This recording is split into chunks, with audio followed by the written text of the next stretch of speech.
Tens of thousands of football fans came to Highbury. Electrifying.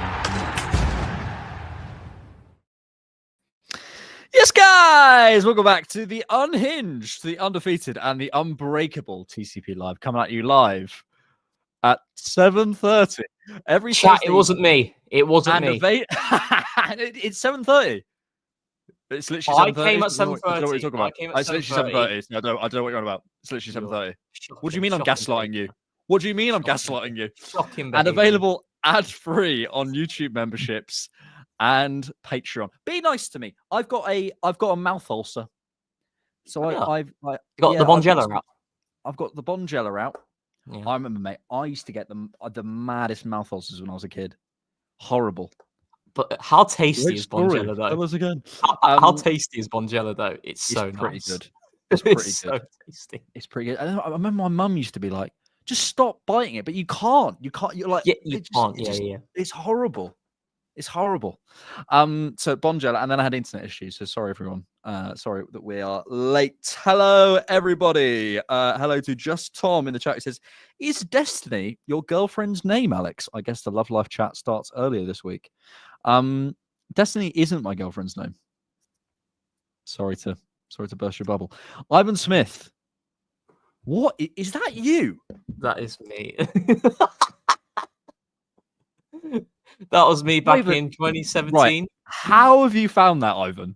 Oh, I posted it on because it was India versus Pakistan, and it was the Champions Trophy in 2017. And I went to one of the games, and I posted it on the day of the final. That was on Sunday, so yeah, that's how he's got it. What are you wearing? My India hat. Do you know what I was going to do? I swear to God, right? You got if it. Arsenal had beaten Man United, I would have wore that hat on the instant reaction. No, you wouldn't. You wouldn't even show us your hairline. It's right there. You won't even show us your hairline. It's right there. Get it now.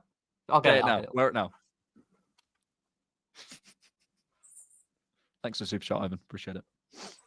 And this is what you get. Oh, Christ on his bicycletta. Christ on his bicycletta. What is it? When you wear it over your cap. Wear it over your cap. Over my cap. Yeah, wear it over. Actually, no. Take the cap off. No, I'm not taking the cap off. I'm an absolute mess. Why not? At the moment. It's an absolute mess. The point of getting the hat was you to put it on. No, I'm not putting it on. But there's the hat. You said you wanted to see the hat. The point of getting a hat is to put it on. I will not be peer pressured into something I don't want to do. Put the hat on. No. It's a nice hat, though, isn't it? Chat. And he's gone. You see, chat? It wasn't me. Sorry, I've probably gone. He's already requested an early exit for Apprentice. Excuse me, are you not? Doesn't care about TCP. Maybe. And he doesn't care about TCP Live. He was late, and now he won't even put the hat on. I wasn't late. I was not late. I was early. Okay, wear the hat if you beat Madrid, says Black Halo Man. I'm not wearing the hat. It's all nonsense. It's not happening. Yeah.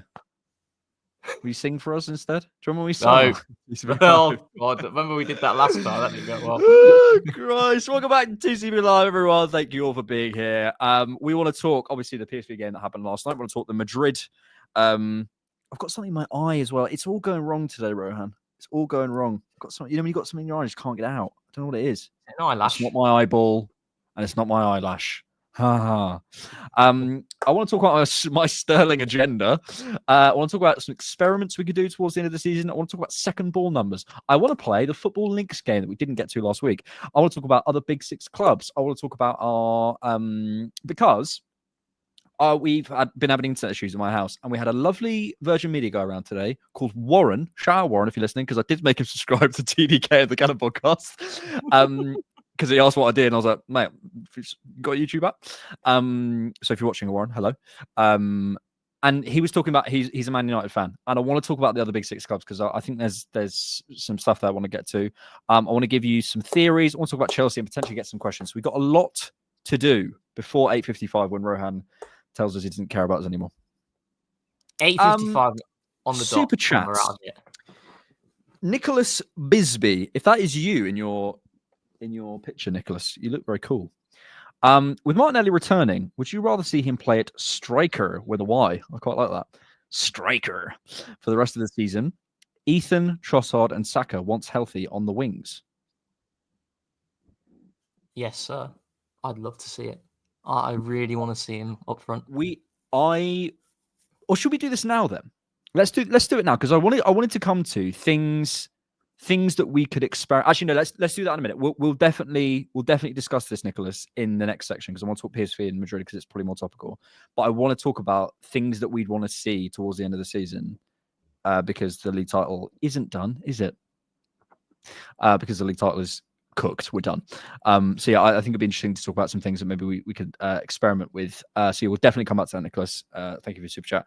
Playing Real Madrid is a win-win. The boys getting experience at the Bernabeu. Right, I really appreciate all the super chats. Some of the spelling not up to par this evening. You're being Shocking. too pedantic.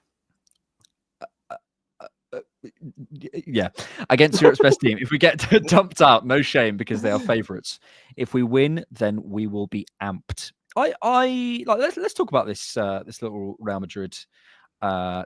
I think the first leg is on the 8th of April, and the second is week after. How are you feeling about it? How did you feel when we drew them? I really wanted Atletico. I really wanted Atletico. It's a case of how you see it, right? I do understand the argument of you want to test yourselves against the best, and Real Madrid are in essence the final boss of the Champions League. That's what I refer to them as, and it will be a really good opportunity for a lot of these players to showcase their talents on the big stage. I mean, I'm really looking forward to Timber versus Vinicius. I've wanted to see that for a long, long time.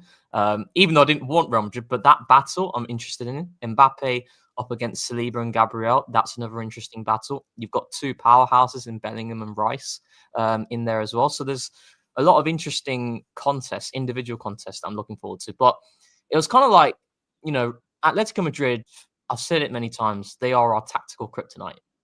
But I still would rather play against them, because Real Madrid at base level, in the most simplistic way to look at it, they have three of the best players in the world, and that has its problems in a knockout game. So for sure.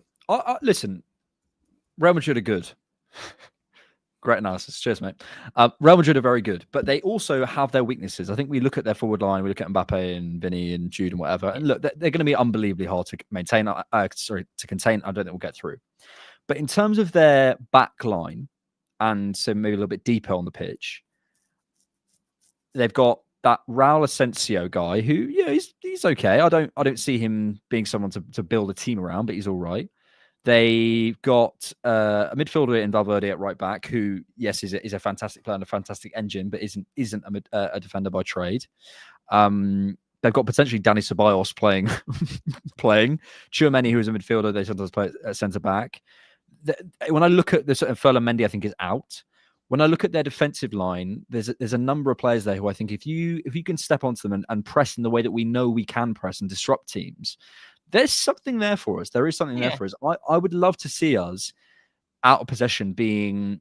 Look, we have to be careful, but I'd love to see us really going in and stepping up onto them, especially at the Emirates. I'd love to see the first sort of half an hour we set the tone for the tie. I think sometimes what can happen in these two-legged ties is the first sort of 20 minutes of the first leg often sets the story going. That the first 20 minutes they came out, and then the arc of the story gets going in that way. I'd love us to be the protagonists at home.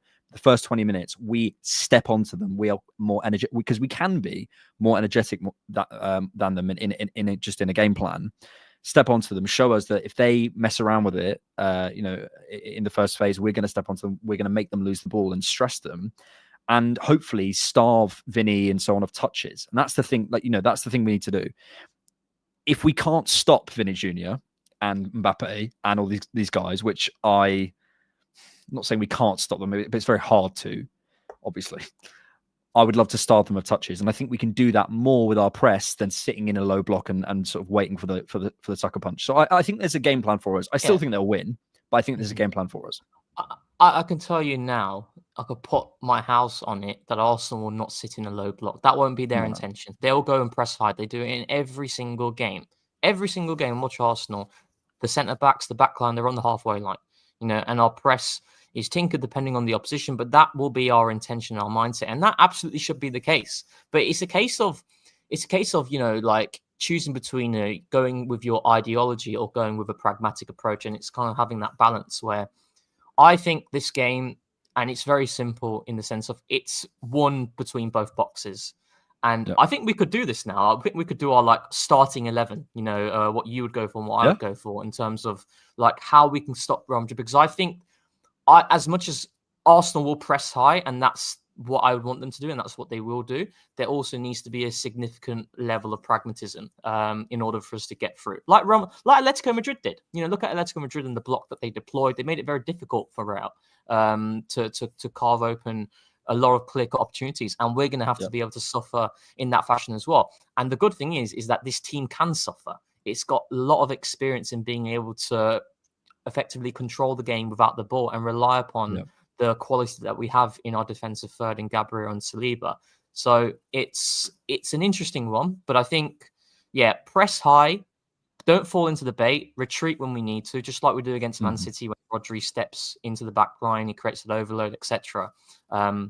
And I think that's the approach to take for sure. And it's being sensible about when you press, ensuring that the entire structure is ready to go and do that. Because if you don't press with the whole team, this is the sort of team that individually can absolutely pick you off.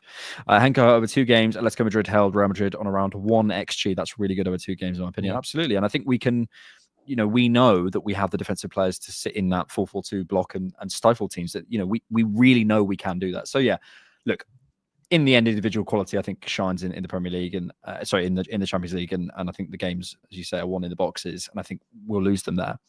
But I think we can absolutely show people our level, and I think this will really the outcome that maybe obviously I'd want us to go through, but the outcome I could maybe stomach is we score a couple of goals. There's a couple of moments where Vinny pulls something out or Mbappe pulls something out, but we give a really, really good account of ourselves. We've seen Real Madrid, we've lined up next to them, we've looked in their eyes and gone, no, you're beatable. In the same way that every team is beatable and fallible. And we have our strengths and we can work to them. So I'm really excited for it. Are you going to be able to get to the game? I'll get there. Oh, I'll get there. I got some contacts. He's got some contacts. I need them. Anurag says, hi, saw your tweet about the best defense in Europe was the best attack in Europe. Didn't know you were this excited about Inter versus Barca. Ha ha ha ha ha ha ha. JK, but true. Thank you, Anurag, for your super chat. Starting 11s.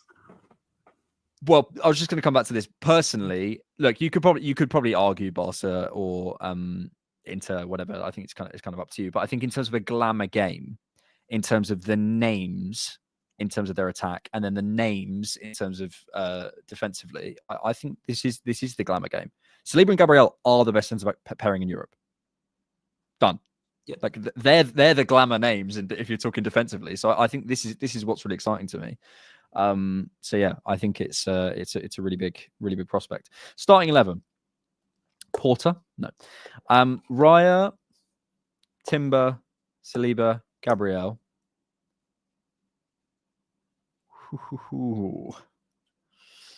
I've got my team. Oh, I mean, if Tomiyasu was fit, I'd play Tomiyasu. I don't know what I'd do at left back. I think if at home, I would play Rice in the 8, and away from home, I'd play Rice in the 6. And I'll explain why in a second. But at home, if we're stepping on something a bit more, I'd want Rice further up. So I would play not Partey. Not home. I'd go Miles at left back, hands down. Okay. I think Miles defensive. We talk about what he's offered on the ball, and I said it in one of the pods where he's so good at receiving inside the block, and which is a static situation, and he quickly turns it into a dynamic one in an instance with a roll and being able to drive forward and evade pressure. But what he has been so good at and consistent at as well is off the ball defensively, whether it's 1v1, whether it's at the back post. He's been so consistent, and he's been up against some of the top carriers in the league during that time as well. So I love Calafiori, but I think I just need to go with the players who give me that reliability at the moment in 1v1s, and Miles gives me that, and likewise Timber gives me that on the opposite side, and I've got my 2 centre backs as well. That's a back 4 where it's going to give me my best opportunity of suffering and being able to deal with those 1v1s, and that, like you alluded to, mitigating the number of touches and involvement that those 2 wide forwards can have in the game. Yeah, I think we need proactive fullbacks. Just Calafiori against Rodrigo. But then we're talking about an 18-year-old Miles Lewis-Skelly, but I think he's up for it. I genuinely do. The only thing I'd be worried about is Madrid are definitely the sort of team that could get under his skin a little bit in terms of the yellow card situation. But I think if he went into that game with an express like, if you get a yellow, you're coming off type stuff. Yeah. We have to give people a chance to learn their lesson. And I don't want to just create a narrative out of nothing with Miles. Like it's happened, and it's happened as a young player, but he has a chance to go improve himself. And he's exactly the sort of personality that I think would relish the chance to go up against the Rodrigo and stuff. He would relish that chance. So I quite like that. Okay, so let's say Miles. I would go Partey, Rice, Ødegaard at home, and I would go Rice, Merino, Ødegaard away. And then I would go at home Martinelli if Saka is fit, obviously on the right, and then I put Trossard in the center, and then away from home. Sorry, that'll be away from home, and then I'd probably go Merino at home. Okay, so yeah, Partey, Rice, Ødegaard for sure. But for me, it's kind of like when we're on the ball, I really want Rice and Partey to be within close proximity as the pivot, and Miles to go into the half space and be that guy who's receiving higher. That's what I want on the ball. And then in terms of the front line, when we're talking about experimenting, I really want to see, well, let's say Saka's available. So Saka on the right, and then on the left, I want to see Martinelli and Nwaneri get some minutes up top. Mate, if he's brave enough, Nwaneri false 9. It's a very different way of doing things, because that's no reference there. That's not a Merino. It's not someone who can hold that last line. That won't happen. But if the game is to maybe bait an Asensio or bait an Alaba, whoever they end up playing out, why not? Why not? Yeah, I'd like to see it. I don't mind whether it's Martinelli or Nwaneri, but I'd like to see that option there. I'm not a massive fan of Merino up top. I'm just getting a bit tired of it, to be honest. I feel bad for him. He's doing his best, but there are just certain things that he just doesn't have that instinct, and I just think he's someone in which, like I've mentioned before, he suits a specific game state in which he can be effective in that role, not from the get-go. So yeah. Dane says, I know Madrid are massive, but we're unbeaten in 10 games last 2 seasons at the Emirates. Madrid have also leaked goals this UCL campaign. I'm presuming unbeaten in the Champions League at the Emirates. Madrid have also leaked goals this UCL campaign. Yeah, look, I think there's absolutely... We can hold a bit of hope for this game. When I say I think they'll go through, we have to be fair. What do we think is separating us from winning the biggest competitions in the sport? It's that attacking quality, someone who can break a game open. We have one player in Bukayo Saka. We need more. Madrid have 3 or 5. And that's what we're talking about. So that's why I say it. But absolutely, we can hold our own. I have no doubt there will be periods of games where, whether you care about this or not, but there'll be pundits and rival fans going, "Oh, Arsenal are actually quite good." Yes, we beat City 5-1. Well done for noticing. So yeah, I think, but let's just talk about it as an event though as well, Rohan. Like, just taking a moment when we all started this Arteta project, and when we embarked on this vision of the players and the stuff I want to come to later in 22-23, this is exactly the sort of game. And I'm not trying to say our participation's enough. It's not. We want to get over the line, but we should also acknowledge that all of us 3 years ago, even let's go back to the end of 21-22. When we missed out on top 4, we were saying, those are the games we'd absolutely love. And relatively quickly, we've got there. As in compared to other projects at similar rates to get back that. So it's the first time I think in 15 years we've got through to 2 quarterfinals in a row. We're up against a massive, massive team in Real Madrid. It's a huge opportunity for our players to show who they are and mature, because they are still, a lot of them, 24, 25, and that's where they are. Yeah, I mean, the Champions League, I think our progression over the years has been quite good. You go back to last season, I think the Porto game after the group stage, which was a very easy group stage as well. I think he was very kind to us personally. I think Man United were the only other club who had an easier group, and they still went out. But the Porto game of the two legs, it was a struggle. And this season, we faced a lot of difficult teams in the group stages, and to finish third out of the number of teams that were there competing in this format, in which it's the first time it's been in place, was fantastic, especially when you consider the fact that I think we only conceded, was it 2 or 3 goals off the top of my head? And then to beat a PSV team, who, by the way, I said before when we had beaten them 7-1, in which I don't think you should read too much into it, but still, in a round of 16 game, you're scoring 7 goals against a team that did beat Juventus. That is very impressive. And Liverpool. Now we're going to... Yeah, well, it was their C team, but no, don't say that. but yeah, and now we're facing Real Madrid, who are the pinnacle of the Champions League, and I think it is another good landmark in this journey. But that's not enough for some people, and that's okay. And I found it interesting, isn't it? It's like, in terms of patience, that's how you can kind of, like, someone's patience level is what dictates their feelings on Arteta right now, right? I feel like the younger generation perhaps are a little bit more lenient to a little bit more time. Maybe I might be wrong here. A little bit more time and be more patient. And that's not to say that's the right way. That's the way that I believe in. Whereas the older generation, who have seen the glory days, seen the big trophies consistently, they're a little bit more.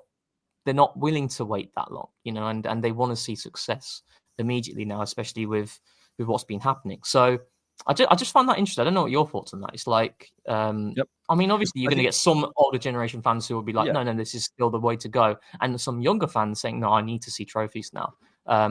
But I just feel you like can draw a decent correlation there, 100%. Yeah. And I grew up as an Arsenal fan, watching us getting smacked by Big Six teams, not getting any further. Yes, being in the Champions League, but not getting to these sorts of stages, not being even in having moments of conversations in title races, but not 3 in a row. We'd have moment in 15-16, or I think it was 11-12 or 7-08, but we couldn't consistently do it. It would be sort of moments in time. And so absolutely, I have more. I think you're right to say no one's right or wrong. You just have your own perspective, right?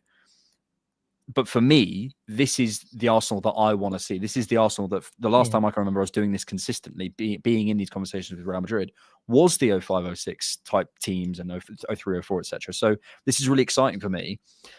And then you want to relate that to the project, right? And say like, well, this is proving that, and some people won't be happy with that. And that's fine, because what they see is this is minimum.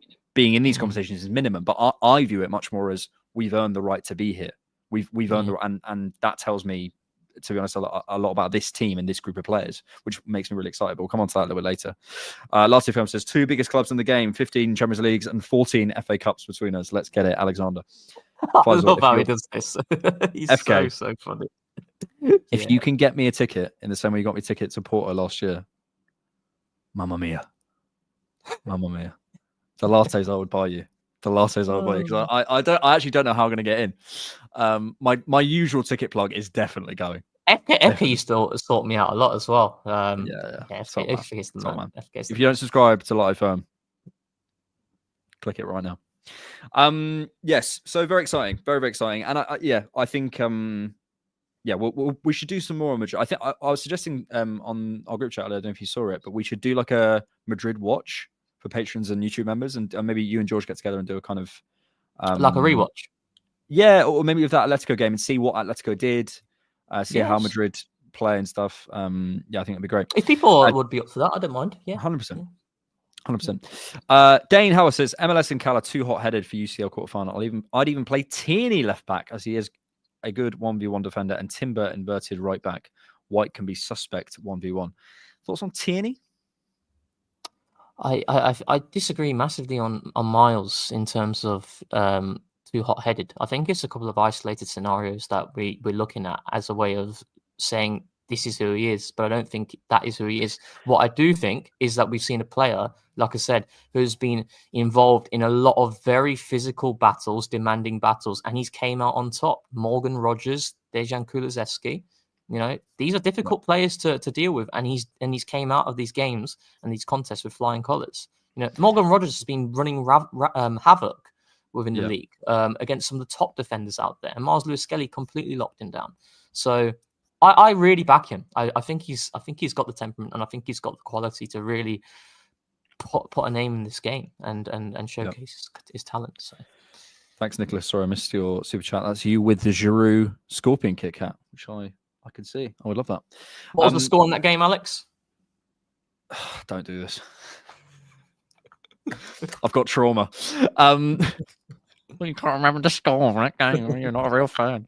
I think with Miles, up to the West Ham incident and up to the incident with PSV, right?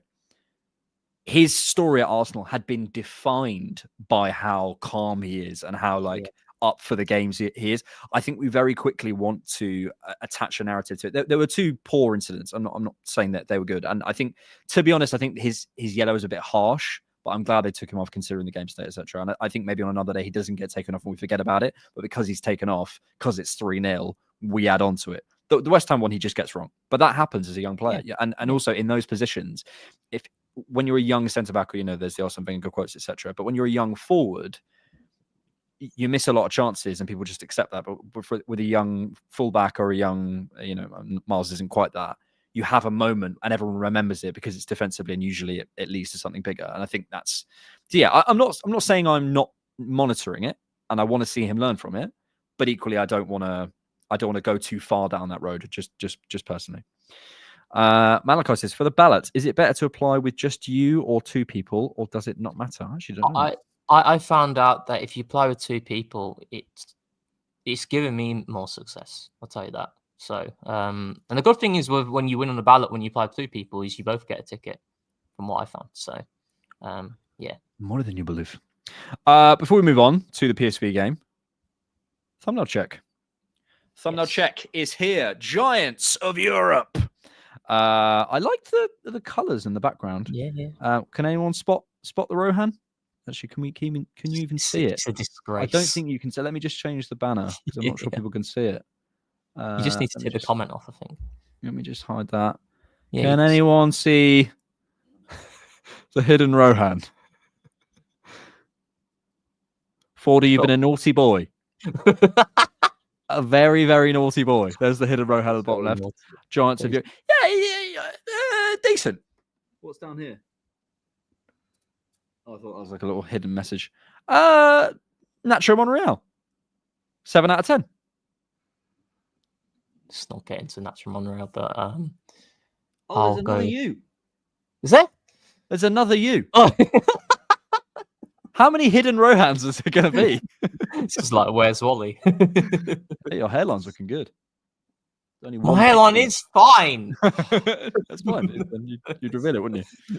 Just like your height. You don't need to get defensive about it, mate. 7 out of 10, I'd say, for thumbnail check. Yeah. 7.5. 7.5. Decent. Yeah. Decent. Works. PSV. Let's talk PSV, or as much as PSV as we can talk about, considering it's not that interesting a game. Raheem Sterling is in the UEFA Champions League. Can I say something? I am genuinely sorry because on the instant reaction, I think I went a bit harsh on Sterling. I was annoyed that he got man of the match. I wasn't. I just said I don't think he was that good. It was probably his best game in an Arsenal shirt, but it just wasn't. It frustrated me. So but he's in the UEFA Champions League Team of the Week, and I'm like, honestly, watch that performance. He has a nice.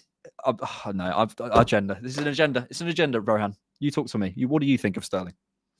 So I think I'm more of a Sterling defender. I have been for a while on this podcast. I thought he had a good first half. I thought he had second half, personally. I didn't think he was man of the match personally, but I think it was a game in which it's very difficult to assign a man of the match to personally. But it was a lot more promising. I still feel he doesn't offer the same amount of threat through the right as opposed to the left, even though we don't have a sample size at all really of me validating that claim. But I just think it becomes a lot easier to defend. Having said that, it was a really good cross for Declan Rice. And but I don't know. I disagree with the idea that he's not trying. I really disagree with this. He is trying. I'm very confident saying he's trying. I just think that he's not at the required level from a fitness. I think there's a lot more down on Raheem Sterling's fitness as to why he's not playing as many minutes as he has. That's what I feel. Because if you look at that run that he does when he goes for on goal, he slows down so quickly. Like from the halfway line until he gets to the keeper. I just think the fitness level isn't there, and I think the demands at Arsenal, I don't think he's been exposed to that previously at other clubs. Personally, I think what it is there was a couple of moments in the second half where he's kind of just waiting for the ball, and then someone his pocket is nicked, and there's this idea that he's just can't be bothered. I just think he was ball watching in those scenarios. I don't agree that he's not trying. Like I really push back on that. I think he is trying, personally. We also saw Zinchenko in the midfield. You naughty boy. Do you know what it is? I do have a bit of an agenda, and I have to be fair because I've defended Calafiori on this before. And Merino. People have blamed the bad window on Calafiori and Merino. And I have more time for them because I believe they are 100% trying and have fire in their belly for Arsenal. I don't believe that was Sterling, and I hear it if other people feel it's just a fitness thing. I think there is an application aspect to this as well, and that's unforgivable for me at his age and his pay packet. But to be fair, there is, and ultimately neither you or I can be in his head. We can just be like, I think he is or I think he isn't. Frankly, yeah, for sure. So yeah, we can't necessarily prove that, but I have to be fair, right? I've defended Calafiori and Merino because I think they've got a lot of flack because the window around them wasn't good enough. And I think Calafiori, I've said this before on the podcast and said it a few times in various places, if you want to give up on that talent, like there's something wrong with you.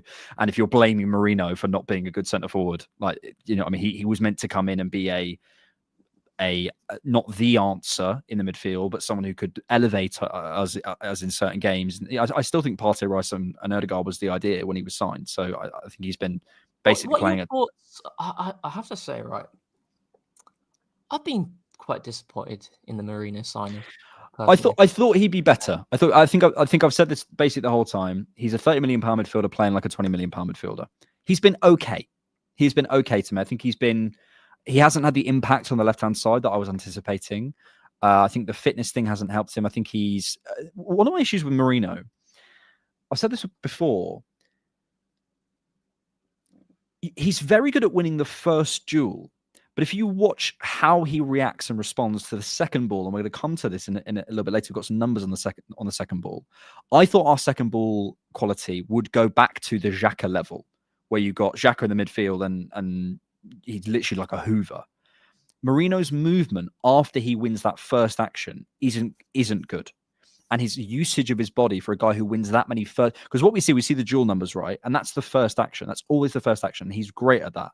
It's the second action that is even more important sometimes in the Premier League. And I don't think he can quite maneuver his body and get himself to the positions where I think he can thrive there. I think on the ball, he's quite conservative. I think when he's got a little bit more confidence and a little bit more rhythm, I think he was better. I think it was like that Monaco game. I think he played a little bit more in that sort of patch, and he looked quite good in places. And I remember watching that live and thinking he's doing all right here. But yeah, overall, I would agree. I think he's not quite had the impact that I would expect. I have to say, and sorry to do this to make this about me. I get people commenting and saying, "Oh, you said he'd be the answer." I think there's a video saying the Mikel Merino conundrum on my channel, i.e., he's not going to be the answer. But anyway. Can't please them all, can you, Ryan? I've learned a very valuable lesson here. Go on. I usually watch all the games of a player and give my opinion on them. I didn't watch the games of Merino. I didn't watch the games of Merino. I went by the numbers, and I think I've been fooled. Personally, I think I've been fooled. Like and that's more down to my fault. I didn't do my due diligence, but it's like the dual numbers. Like Merino on paper, he was the best dual winner in Europe. He's not the best dual winner in Europe. What it is with Merino, it's like when the distances are tight and players are within close proximity. It's like when Raya goes for a long ball, Merino will win that first contact. He's very good at that. But when the distances become stretched, and like you alluded to, not just for the second ball, but also in the press, he doesn't get there. He's not quick enough to get there. And that's where he becomes more of a liability. And when the game does become more transition-based, Merino's null and void. He's towing a caravan. Yeah. He's literally towing a caravan. And it's like, I'm watching it and think, oh my God, like, is this who he is? And then also, the Monaco game, I disagree. I think in the Monaco game, like the second half, I remember it vividly, watching it on my 2-inch TV in India. In deeper areas where Monaco are pressing high. You got anything else that's 2 inches? Huh? Oh, huh? Yeah. When he's coming in deeper areas, he's not secure. He's not secure on the ball, and he is very prone to giving it away in those areas of the pitch. And he's done it multiple times. It's kind of like the Man United game, those 2 moments that he has. That's where people are kind of like looking at it thinking, wow, that's it's not a good look. But Merino has been quite suspect in deeper areas throughout the entirety of the season when he has played. There are good things that he does in terms of what he offers in the box. I think through the left-hand side, some of our best performances when we're looking at our left-hand side dynamics have come with Merino playing at left centre mid. But overall, I do think I've been fooled on the type of player that I thought he was. And that's why I am quite disappointed in it. And not gonna lie, I wouldn't mind selling him in the summer if there was a decent offer. Personally, for me, I think that's harsh. I think it's very harsh. I think as we keep going back to, I think people were expecting him to be something he isn't. He's also been under what even the people who were saying that were saying, in my opinion. I think some of that is adaptation, some of that is fitness, some of that is his qualities, etc. I agree in terms of in deep areas of the pitch. I also think he slightly has that Kivior thing when he is in those deep areas, he panics. He doesn't quite trust himself technically and physically probably to keep up. So Kivior does this thing where I think he's got the technical quality to play himself out of areas and whatever, but he just panics and just the ball just goes. And I think sometimes there's a mental aspect to it. Look, then there's the turning radius, then there's the angle bias, then there's maybe the pace and things like that, which you can't really change. I think again I come back to it, and maybe the Kivior thing's a good thing. Kivior comes in and plays a couple of literally probably 10 games a season. That's fine. As an 8th choice, I can deal with someone who's a little bit rash under pressure. I can deal with someone who's maybe a little bit suspect in the channels. I can deal with someone who's maybe a little bit, do you want him out in the wide areas? Maybe not, because he plays 10 games a season and they're going to be Carabao Cup games and FA Cup games and coming on to see out Champions League game, whatever. Merino, we probably, this summer, if we lose Jorginho and Partey, there's an argument we need to sign three midfielders. There's a decent argument. And we've found Ethan and Miles. So he's come in, and I think he's been expected to be further up the pecking order than maybe he needs to be. And as a 6th or 7th midfielder, I'm okay with him. I'm absolutely okay with him. But yeah, I think we've outlined fairly well what he can and can't do. I don't really want to come on to PSV massively because it just wasn't an interesting game. And there's not loads to talk about. So I wanted to talk about Zinchenko in the midfield. And we had a super chat earlier from Nicholas, who asked about Martinelli. What are the things, I'd love to get your thoughts as well in the chat as well. What are the things you'd love to see us from now till the end of the season experiment with? So, whether it's certain systems or players or ways of approaching things.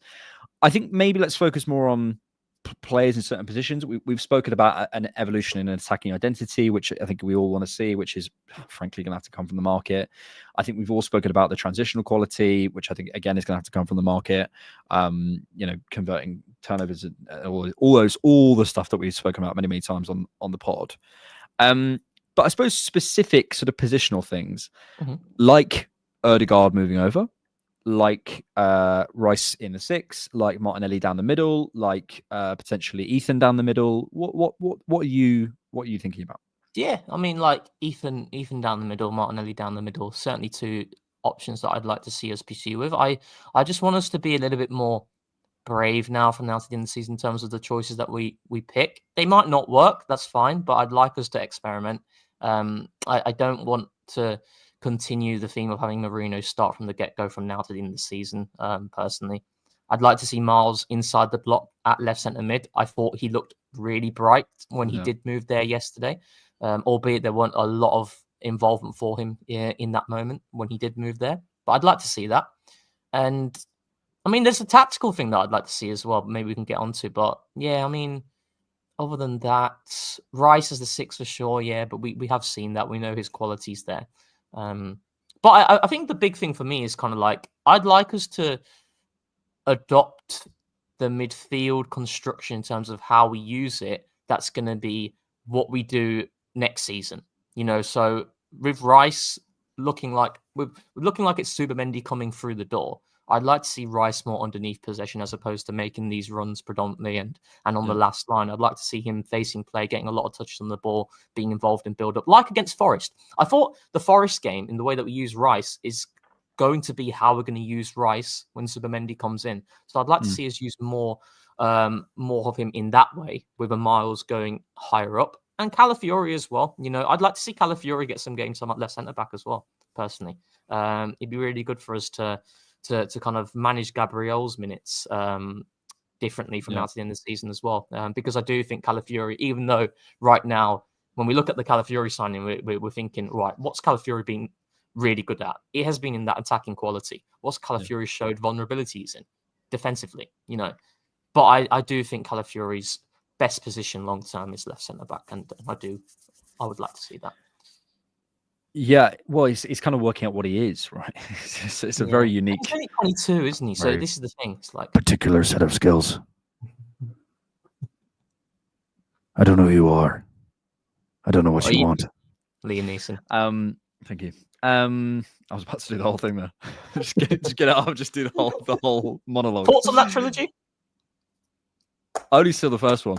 It's okay. It's a bit like the right. same. It's a bit of the same kind of thing. But, yeah, I find it. You ever see Prison Break? No, I've not seen Prison Break. Like Prison Break, it's like they go back. Basically, the whole first season is them getting out. Then the second season is they're out and they're being chased, and then they go back in. And I was just like, I actually can't be asked. I can't be asked. Sorry. I literally remember they were like, it was like they're going back to prison. I was just like, I've had enough of this series. Thank you so much. But yeah, he's got a very particular set of skills, Calafiori, and I think it's about finding where it is. And yeah, I would like to see it more centrally, and I think it does make sense from deep. I would love to see Miles in the midfield.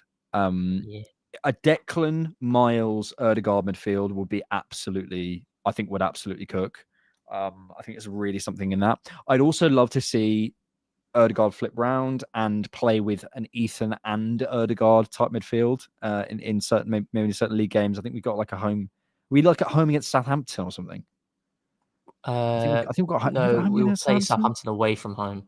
Stuff like that. I would just love to see Mikel playing with two like proper eights and seeing how that functions for him and Rice in that. Just playing with certain things. I do think Miles in the midfield is probably the biggest thing I'd pick. On Zinchenko, we sort of spoke about this yesterday. I quite liked how he interpreted that role. I don't think he's got the combination stuff that Ødegaard has. I don't think he has obviously the pressing quality.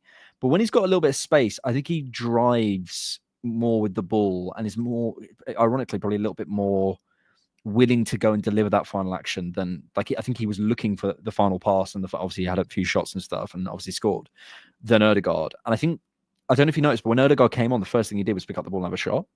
And I would just love someone to go in there, maybe like in Ethan for a run of games, and Ødegaard comes back and is like, oh right. I'm reminded that I have to go and score for this position. I mean, I'd love to see a Rice, Ethan, and Miles midfield trio, because it just seems so fun, doesn't it? Just try it against Southampton away from home. Like, I think we'll finish second as well, personally. The thing is like Arsenal at the moment are very volatile, but so are our competitors as well. They are also very volatile. So I think there's so many opportunities to be experimental here, and Rice, Ethan, and Miles would be really good watch. Yeah. Do you want to see Martinelli down the middle? Yes, absolutely. Yeah, I really I think do. we I can mean, see I that. think the last time he went through the middle was Bournemouth, 22-23.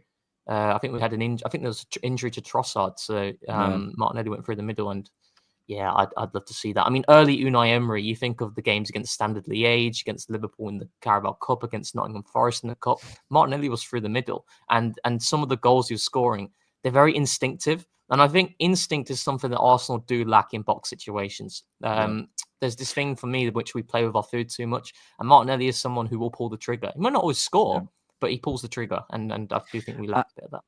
And I'd love to see the impact on our eights, on an Odegaard and an Ethan, if we had someone who is more of a channel runner, is more of a going to try and get you in behind, is going to be in the box, being the guy who's running to the back post, and then the spaces that can create. Because I think with a Merino and a Havertz, etc., it's slightly different. They're calling you Wokan in the chat. Wokan? Why? You quite like that. Wokan. Some numbers came out from The Athletic. Looking at our second balls. You don't like second balls? And I found these interesting. So this is a breakdown of second ball win rates. No, you can't see my personal email address. Breakdown of second ball. You still can see it. Second ball win rates per phase. So this hang on, across. On the x-axis, you get the percentage of defensive second balls won. And on the y-axis, you have the percentage of offensive second balls won. Offensive. And it's sort of split up by teams on the top right are stronger defensively and offensively, and teams bottom left are weaker defensively and offensively. I'm not loving Arsenal's position here. There's also the aerial numbers and aerial duels. Again, we're slap in the middle in terms of aerial duels won, and then the Athletic put it on a chart and basically put XG difference to percentage of second balls won. We'll say, I don't know how strong that correlation is, but I do think there is a correlation there. But I think for a team that kind of prides itself on being dual winny and hopefully wanting to move away from that a little bit in the seasons to come, or certainly, wanting a little bit more creativity and sort of technicality in the team, those numbers slightly concern me. Don't know how you feel about them. Yeah, I'm a bit surprised actually. I need to think a bit more as to why, because last season I don't know. I've got it somewhere in my bookmarks. Arsenal, from a second ball perspective, were the best in the league by far. So this is a significant drop off. And someone said Havertz. Yeah, I was just about to say that, but I wonder what I highly doubt this would skew it that much, because Havertz, although he has been out for a while, I don't think he's been out for a significant while that stops Arsenal from that moves us that far down. Maybe there's a little bit of an improvement. So I don't know. I mean, perhaps the lack of continuity in our midfield options could be something, but Marina hasn't played enough to impact that, I don't think. Yeah, I need to look a bit more into this, because if you look at Man City, right? Man City are doing fantastic, but Man City haven't. But also United are right up there. Yeah, I think I don't think this gives us enough of a reflection, personally, of what's happening. It doesn't show us what we previously thought, so therefore it's wrong. It's weird, isn't it? You've got Man City there, and I've watched Man City throughout the season, and they aren't secure. Yeah, they don't. They don't feel like they do that. It's difficult with these things, isn't it? Because it's like, I wonder how they measured it. Well, it's a player winning possession immediately following an aerial duel, which would make sense. But I just would have expected Arsenal further up. Yeah, I mean, look at Bournemouth as well. It's a really good comment in the chat as well. Bournemouth aren't doing very well here as well, and I'd have thought Bournemouth would be doing fantastic here. Well, maybe it's something we haven't noticed in the team. Maybe it's we're focusing on less on second balls and more on kind of positioning ourselves to pounce after the other team. Because another way of doing it is we aim for the first ball, we drop off the second ball, allow them to win it, and then into a certain shape. So, they're going to be in this shape when they always get into, they have the winger here and the player here, and that's when we jump in. You know what I mean? On almost the third phase, I guess. I'm a bit annoyed, actually. Woke. Bit annoyed. Dane says experimental stuff. Martinelli centre forward. His dribbling is too poor for left winger. Pace can be exploited more versus centre back, full back faster. Waneri left wing at times, better at dribbling, shooting than Martinelli and Trossard. Yeah, we haven't seen Waneri on the left. Also, that we haven't seen Martinelli on the left since he's been. But in the period that Saka's been out, we've almost exclusively seen Martinelli on the right. And for a man who is obsessed with putting players where they're comfortable, feels a little bit. Don't know. But I think Martinelli has been one of Mikel's go-to solutions in the absence of Saka. It always has been. I think that's more of the case. I don't think Martinelli will play up front. I think when Mikel's comments about Martinelli in terms of he needs to always be on the last line, threatening in behind, etc. That is not something that our centre forward does predominantly. And that's why he kind of alluded to Ethan being able to give us that option at false 9. I think he's mentioned that in multiple press conferences. So I think there's more of a chance that Ethan gets minutes there as opposed to Martinelli, which I'm okay with because I would love to see Ethan there as well. And the thing for me from now to the end of the season, and I've mentioned this towards the end of last season, one of the things I want Arsenal to improve on is their ability to play through pressure, ball on the ground and playing through the lines. We did it actually a couple of times against Man United in the first half, but the problem is that once we got into the middle third, we had no pace. We had absolutely no pace to attack properly, and that allowed United to get back into their shape, and it happened time and time again, which was really frustrating. Yeah. I think the problem with that, to play through pressure, you have to have someone in the midfield to play to, and to do the only player really who can take the ball on his back foot and turn, who loves doing that, is probably Partey. What, when receiving? As in receive, so a centre back's playing through pressure. And I'm maybe Partey a couple of years ago at this point, a midfielder who can stand in the middle of the park, be aware of his angles, receive it and turn it and go. Well, to be able to play through pressure, and probably you need to push Odegaard deeper and put him on the right foot, the correct foot, not the right foot, the correct foot to be able to receive that. And then you turn, there's no one there. That's why I want to see Miles. That's why I want to see Miles in the middle of the park, because I think Miles can absolutely. Yeah, peak Thomas Partey.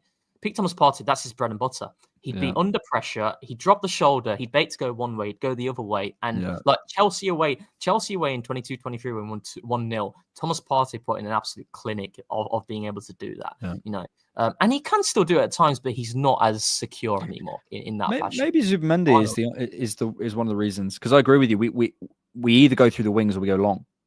Yeah, and I think obviously that is a staple to our game that we will always have, and I like it. But I'd like to see a little bit more variation, and I would like us to try and play through pressure more. And that's where I think putting Ethan in the middle, putting Miles Lewis-Skelly in the middle as well can help us there, because I think Miles is someone who can receive it. Someone's on his back, he can turn and drive forward. He's fantastic at that. So I want to see a bit more De Zerbi-esque type stuff. Yes. I want to play a game. Okay, how do you play this game again? I've forgot. So here's what you do. And also, I don't know how it's going to work. We might have to do an example one, because I don't know if we can hear each other at the same time. Oh, okay. So the game it's called Football Links. And I think we'll do like best of, maybe we might even do like first to 10. Let's do first to 10. Oh, it's me versus you. Yeah, me versus you. And you both say a club. The first person to name a player who's played for both clubs wins. So the example would be, you say Man United, I say Arsenal. The first person to say Van Persie or Silvestre or Sanchez or whatever would be the person to win. Should we do an example one? Go on then. You can play along at home, obviously. I mean, I don't know how you play along at home, but try. So I'll count down from 3, 2, 1. I'll give you a club, and then the first person to name a player wins. And I got to say club as well, don't I? Yeah. Yeah, you got to say club. Yeah, and if we say the same club, you just start again. Ready? Okay. So I'll count down 3, 2, 1.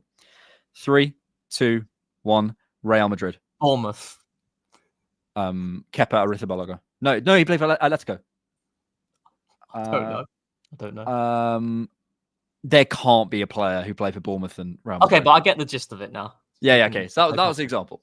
If anyone knows a player who's played for Bournemouth and Real Madrid, let's do first to 5. Did Kepa play for? Oh, he did play for Real. Doubted myself. Oh yeah, he did. Oh yeah. Oh mate, Cook 1-0. That wasn't a. Oh, he did. He played. Oh, sorry. He came through from Athletic Bilbao. That's why I got confused. Yeah, that's why. Oh, okay. Yeah. Okay. Oh, God. All right. And people saying you've got to say the same clubs at the same time because there's a bit of a delay. That'll be why. First to 5. Okay. Okay. 3, 2, 1. Chelsea. Arsenal. Gallas. Oh, good. Actually, yeah. The second person has a slight advantage because you're waiting for me, so you do the countdown, and when I hear you, Should we do it in turns? yeah, we have to take it in turns. Okay. 3. Hang on, I'm going to. Yeah, okay, go. Yeah. 3, 2, 1. Man United. Liverpool. Oh God. Liverpool and United. Paul Ince. Is that? Yeah, I'm think you're showing my right. shocking ball knowledge here, Paul. Oh my God. How have I just? I think it is Paul. I think of Paul Ince. Yeah. Yeah, Paul Ince. Yeah. Nice. Oh 1-1. my God. Okay. So bad. Actually, let's do first to 3 because otherwise this is going to take all night. Okay, so it's 1-1. Homes to go to. Okay, let's do. Okay, I got one. Ready? 3, 2, 1. Everton. Spurs. Oh my God. Aaron Lennon. Wait, did Aaron Lennon play for Everton? Did he? I don't think he did. Chat might win this. I haven't got a clue. Yeah, he did. He played for Spurs. Yeah. hasn't Oh, okay. Yeah. Yeah, Aaron Lennon. good. 2-1. All right, you'll go. 3, 2, 1. Leicester. Man City. Morris. Morris. I don't know who said that first. I don't know who said that first. I definitely said that first. I don't know who Chat, said that first. did I not say that first? Who said that first for everyone else? Who said that first out of me and Rohan? Because it's difficult to tell. Rohan was first. All right. So that 3-1. Yeah. Rohan dub. Fair play to you. Hard game. I like that game. I really like that game. That's a good game. That is a good It game. stresses you. It's good. I want to talk about this. Inspired by my conversation with the lovely Warren. Someone's saying me. No way. No way. Come on. I'm not having that. Inspired by my conversation with my lovely version engineer earlier, Warren. Hello, mate. Oh, yeah. I want to talk about the Big Six clubs. Actually, something that Arsenal Vision were talking about as well. They talk about basically what Big Six club has the most to look forward to, or most to be sort of happy about, or kind of where they all are. And I made this point in a recent Different Not video. I think we can get very, very caught up in club. I won't win a quiz one day. Trust me. I bottle it under pressure. Thank you, the room at the Frog. Appreciate it. What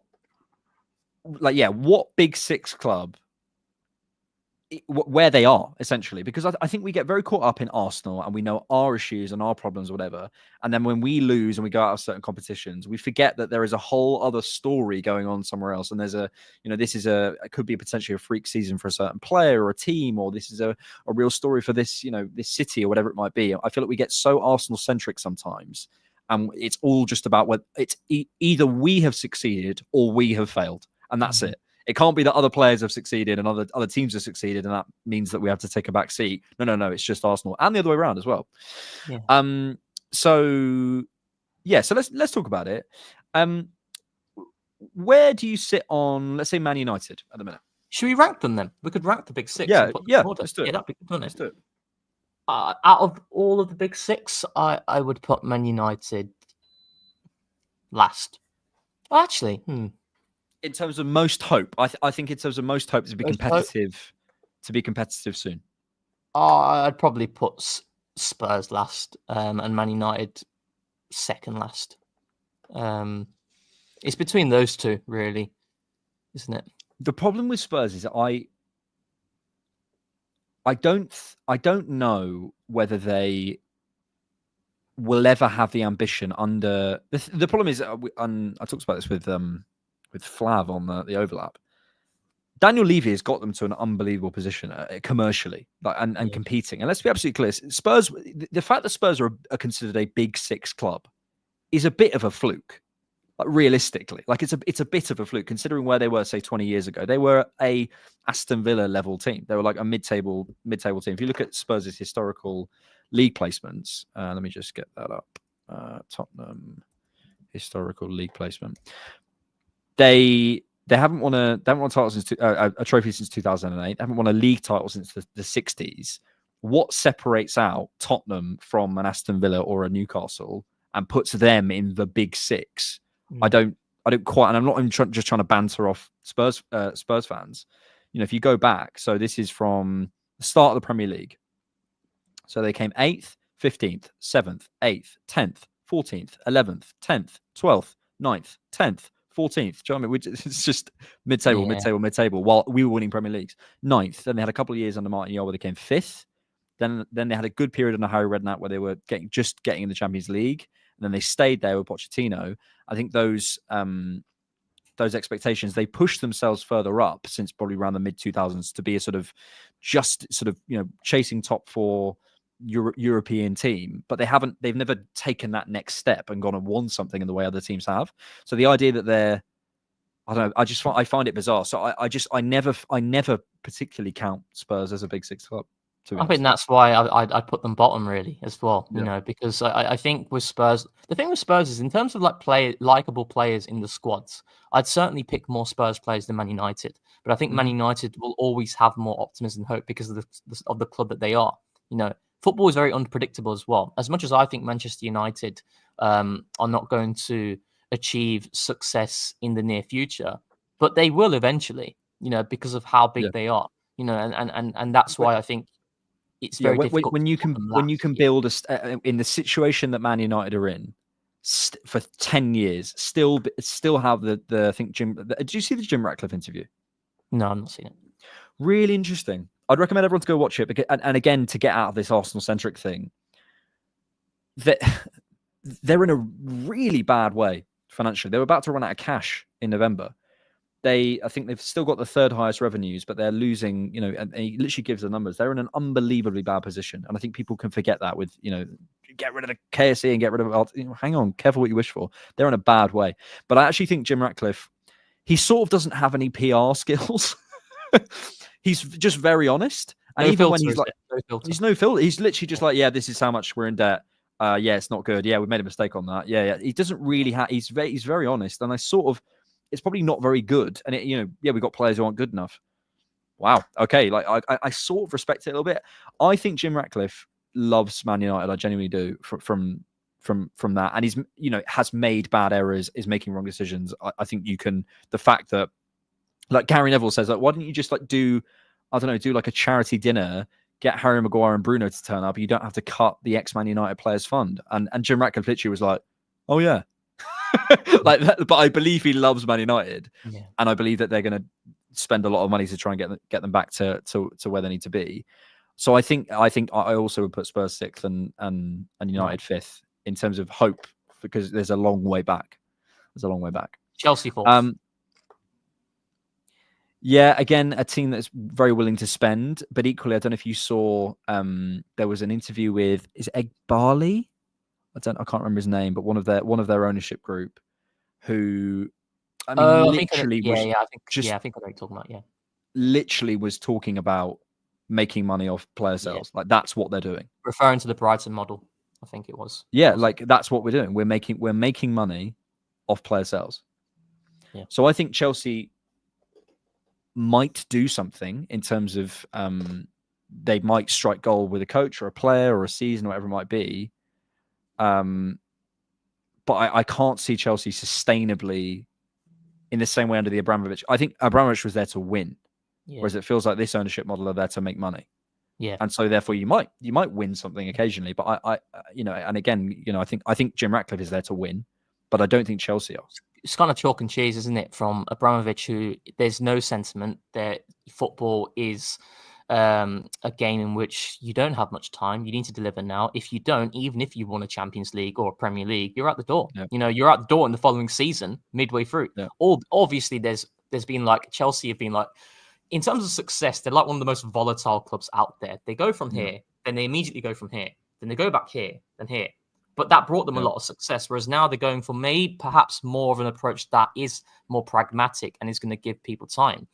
But I think from a Chelsea perspective, like even with everything that is going around them from the ownership, they've got a lot of talented players, and that's why I think they are definitely there's way more hope, I'd say, for a Chelsea than a Man United and Spurs, because they've got serious quality in their team. They can offer crazy contracts, and Yeah. you know that they are in that more in that sort of that mold where they just will do stuff like that, and they might stumble upon stuff. But I think again, in terms of consistently challenging for major honours with that hope that we're kind of trying to rank teams by, I guess I think I probably agree with that.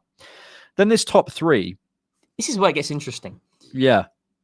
Nathan Barber saying, check the Premier League table for all seasons. Why? I'm happy to just explain the context behind that. It's difficult to say. I think Man City are going to be a threat, and a lot of this depends on what happens with what comes out. But City are going to be a threat, and I don't think the City threat is going away. No, I don't think so as well. I think Liverpool as well is interesting because I think Liverpool have actually built a really nice squad, but it is dependent on their key pillars signing new deals.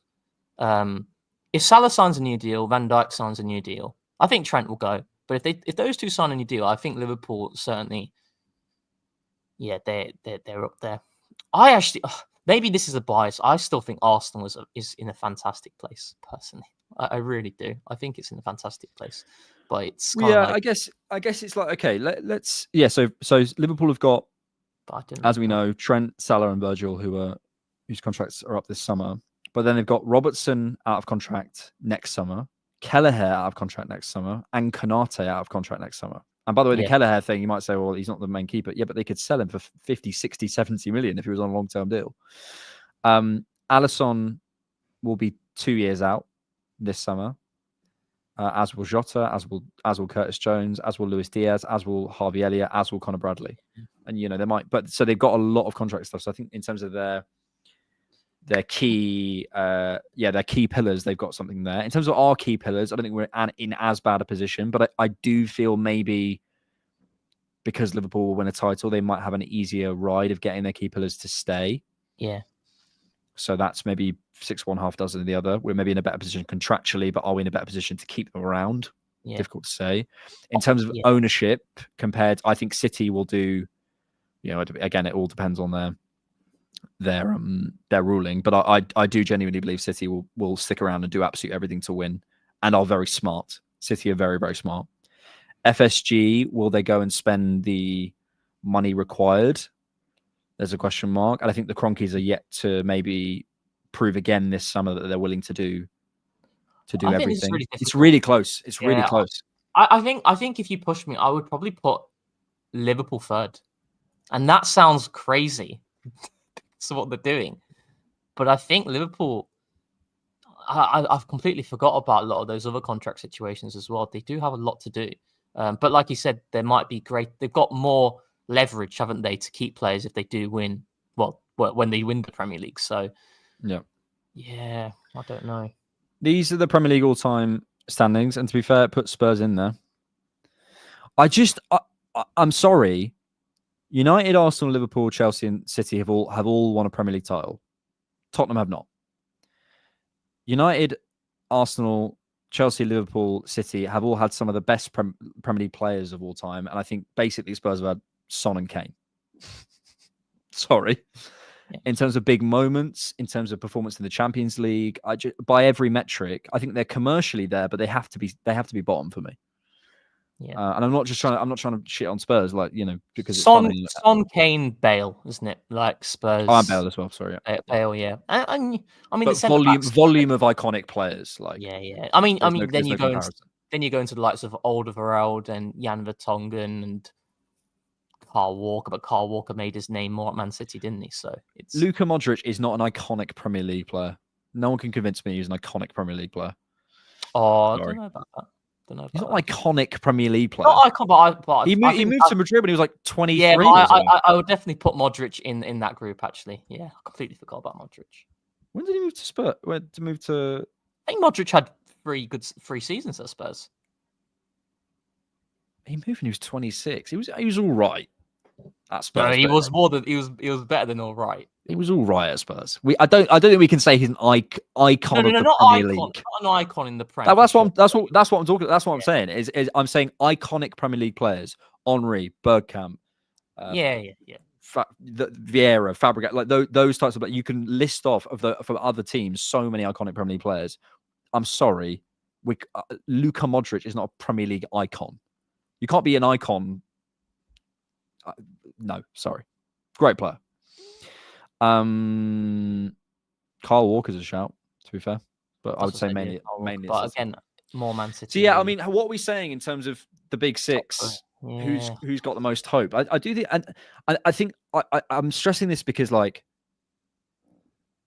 I think it's very easy to want to change at Arsenal, and I do get that, but I'm imploring people to look around and just recognise that the grass isn't always greener.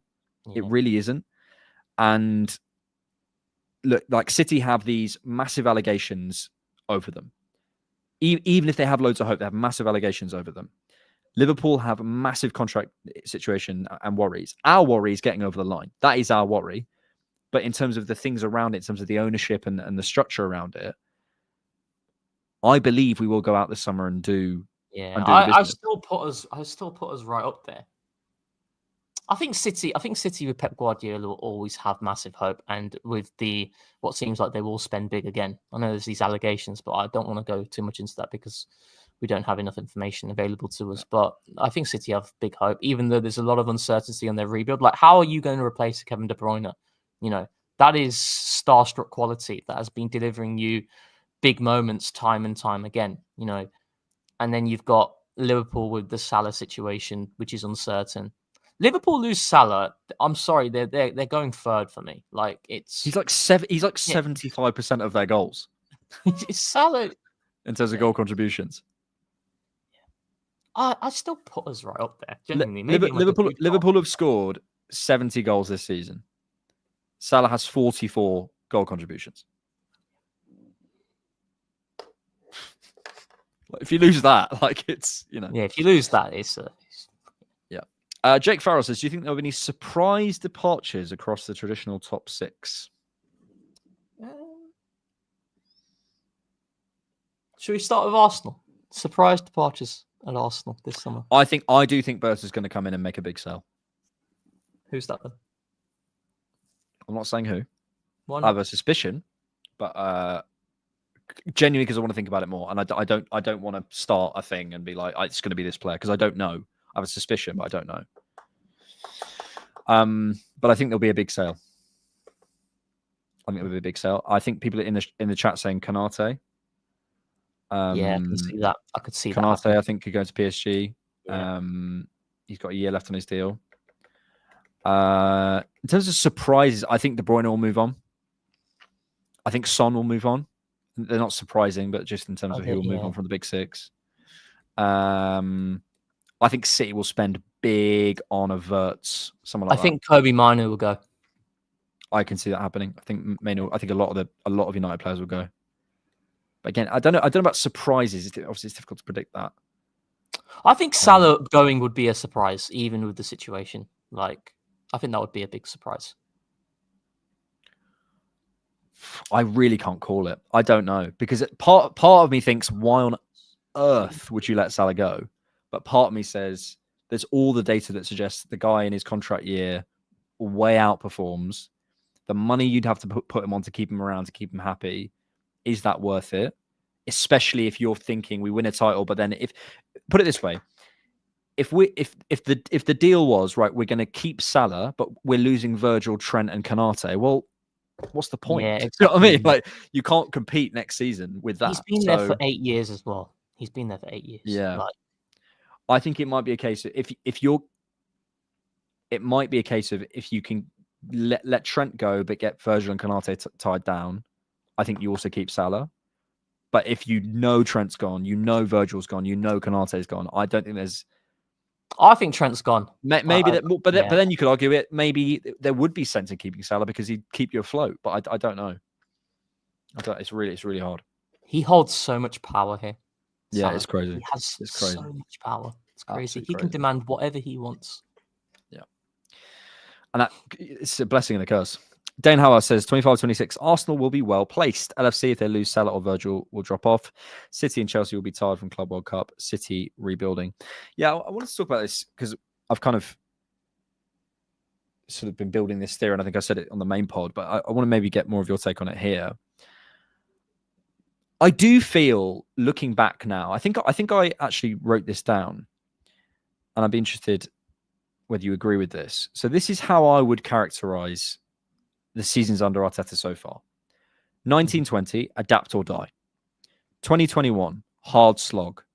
21-22, growth and renewal. 22-23, premature peak. 23-24, reaching top level. 24-25, circumstance-led regression. Without that peak in 22-23, without that early peak, when Saka's 21, Martinelli's 21, Saliba's 21, we don't have Rice. Our most senior pros are Xhaka and Partey, and they're both 29. And we've heard from Mikel this week. I'm not sat here trying to defend us bottling this. I'm not doing that. But my point is from a perception perspective of Arsenal. Do you think there would be a different perspective without that season? Because I really do, and I think we need to factor that in a little bit. What is in you're saying that season was defining in terms of how people look at Arsenal? I think that season, I think that season set us up a little bit for failure in some senses because it was such a fun season, but probably a little bit too early for us. If we'd finished third or fourth that season, how would we be perceived as a club? How would the fans perceive us? I don't know. I just think it'd be different. I mean, I think perhaps in hindsight, right? Let's forget about the injuries and some of the refereeing decisions. It's not normal for a team to go on 3 years of challenging for a title consistently. Yeah. That's not normal. So in that sense, probably, because the trend has been in which a team doesn't sustain a title challenge really over 3 years. Taking it to the dying embers doesn't really happen. So in that sense, yeah. But I think that 22-23 season was just. I think if I defined that season, I'd say surprise, because I think like 21-20, the transition from 2020, the transition from the 1920, no, sorry, the transition from the 2020-2021 season to the 21-22 season was predictable for me, because you could see that you could look at the metrics when Smith Rowe came into the team on Boxing Day, and then you look at Arsenal's performances to the end of that season, and then obviously we had a really bad start due to COVID and injuries, but it was quite predictable for me looking at Arsenal, analysing Arsenal, and that we would sustain a top four challenge. You could see that, but you couldn't see Arsenal going from like there to there. And if you think about the space of time between that summer where what are Arsenal doing? They're going younger. They're planning for the future to challenging for a title. That happened from August 2021 by December 2022.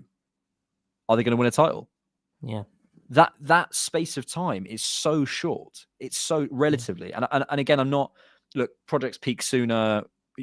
Realistically, without that silly injury, I think we probably could have gone and won the title that season. I'm not sat here trying to make an excuse.